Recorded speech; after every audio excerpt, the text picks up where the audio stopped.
বাংলাদেশ জামায়াতে ইসলামের আমির ডক্টর শফিকুর রহমান বলেছেন, সরকারি দল যদি অতীতের মতো বিরোধী দল দমনের নীতি অব্যাহত রাখে তাহলে দেশ চরম অস্থিরতার দিকে ধাবিত হবে। তিনি দাবি করেন, গণতান্ত্রিক পরিবেশ নিশ্চিত না হলে রাজনৈতিক সংকট আরও ঘনীভূত হবে। দলটির নায়েবে আমির অভিযোগ করেছেন, 5 আগস্টের গণঅভ্যুত্থানের পতিত একটি রাজনৈতিক শক্তিকে পুনর্বাসনের চেষ্টা চলছে।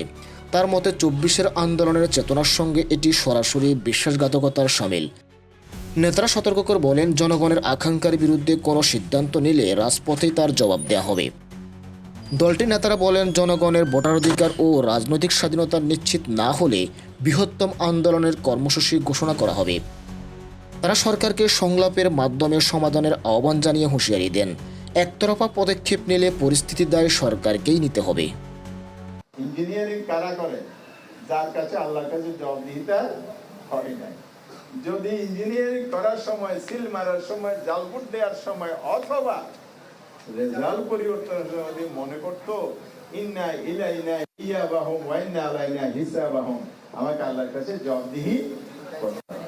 5ই আগস্টে যেভাবে ছাত্র জনতা তারা তাদের বিরুদ্ধে আন্দোলন করে দেশ থেকে বিতাড়িত করেছে, সেই দলকে আবার বাংলাদেশে পুনর্বাসিত করা এটা আন্দোলনের সাথে বিশ্বাসঘাতকতার শামিল। বিরোধী দলকে গৃহপালিত কিংবা আপনাদের পরিচালিত বিরোধী দল মনে করার কোনো কারণ নাই।